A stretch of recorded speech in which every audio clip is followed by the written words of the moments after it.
How to handle success, how to handle the failures. Particularly you are in the management environment, Wharton. I want the young people to understand how to manage the failure. Because any task you do, you have to come across problem. మీ లైఫ్లో మన లైఫ్లో మర్చిపోలేనటువంటి రోజు కదా. మన పాత్రికేయ మిత్రులందరికీ కూడా నేను హృదయపూర్వక నమస్కారాలు తెలియజేసుకుంటున్నాను. ఎందుకంటే మా పిల్లల్ని గుర్తుపెట్టుకొని, ముఖ్యంగా ఆడపిల్లల్ని గుర్తుపెట్టుకొని ఈరోజు ఈ కార్యక్రమాన్ని ఇక్కడ జరిపిస్తున్నందుకు మీకు మరొకసారి ధన్యవాదాలండి. పిల్లలకి అందరికీ కూడా ఆశీస్సులు. డాక్టర్ ఏపీజే అబ్దుల్ కలాం గారు మీకు అందరికీ తెలుసు ఆయన గురించి. ఒక పేపర్ బాయ్ నుంచి మన భారతదేశానికి ప్రెసిడెంట్ కదా, తెలుసు కదా అందరికీ. ఒక పేపర్ బాయ్ భారతదేశానికి ప్రెసిడెంట్ అంటే ఎంత గొప్ప విషయమో అది మీరు ఒకసారి ఆలోచించుకోండి కదా. ఆయన ఎంత కష్టపడ్డారో అది ఒకసారి మీరు ఆలోచించండి. అయితే ఆయనది ఒక వర్డ్ నాకు చాలా ఇష్టం. విద్యార్థులందరూ కూడా కళలు కనండి, కళల్ని సాకారం చేసుకోండి. ఏం కళలమ్మా అంటున్నారు మీరు ఈ స్టేజ్లో? కళలు కనాలి. దేనికి? నేను ఏం చదవాలి, భవిష్యత్తులో నేను ఏం అవ్వాలి. ఇప్పుడు 10th క్లాస్ పిల్లలే ఉన్నారు. మీరు ఏం కళలు కనాలి? 10th క్లాస్లో మంచి మార్కులతో పాస్ అవుతానని కళాలి, అంతే కదా. కళలు కనండి, కళలు సాకారం చేయాలంటే ఆ కళ మనకి రోజు కనిపిస్తుండాలి. దాన్ని మనం రోజు గుర్తు చేసుకోవాలి. మీ ముందు ఉండేటువంటి ఇప్పుడు ఒక లక్ష్యం ఏంటి? 10th క్లాస్ నేను మంచి మార్కులతో A+ గ్రేడ్లో పాస్ అవ్వాలి, లేదంటే 600 మార్కులకి 598 రావాలి. ఇది మీ కళ. ఆ కళల్ని కనండి, కళల్ని సాకారం చేసుకోండి అని మన అబ్దుల్ కలాం గారు మనకి గుర్తు చేశారు. ఆయనకి కూడా చదువు అంటే చాలా ఇష్టం. ఆయన కూడా ఒక ఉపాధ్యాయుల వృత్తిలో ఉండి పైకి వచ్చినటువంటి గొప్ప వ్యక్తి. Father of missiles technology. చూసారా, ఆ మిస్సైల్స్ని కనుక్కోవడం, దాన్ని ఎన్నో ప్రయోగాలు దాని మీద చేసి ఒక ఉపాధ్యాయ వృత్తి నుంచి మన భారతదేశం అంటే చాలా పెద్ద ప్రజాస్వామిక దేశం. ఎంత పెద్ద ప్రజాస్వామిక దేశానికి ప్రెసిడెంట్ అయ్యారంటే అది చాలా గొప్ప విషయం. మీరు కూడా మీకు నేను చెప్పేది ఏంటంటే, ముందు మీరు ఒక క్రమశిక్షణ నేర్చుకోవాలమ్మా.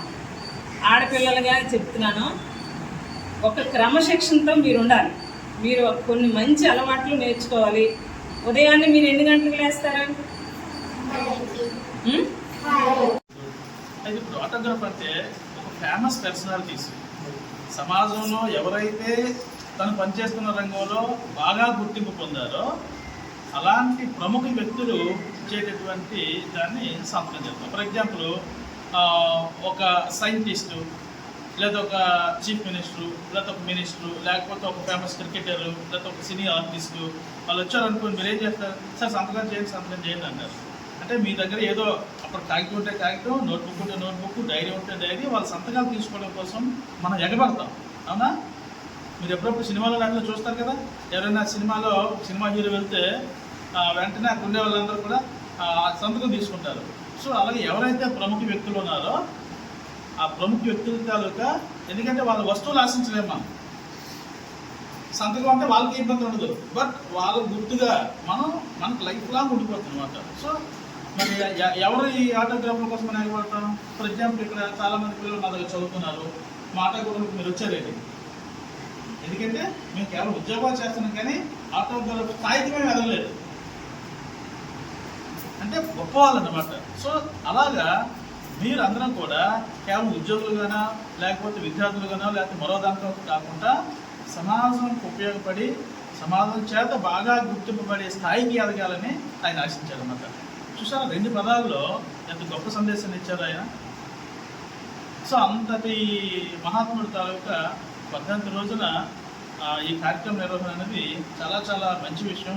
ఎందుకంటే మీకు తెలియాలి, ఎందుకంటే మీలో ఎంతమంది సైంటిస్టులు ఉన్నారో, ఆయనకంటే మించి ఎదిగే అవకాశం మీద ఎంతమంది ఉందో.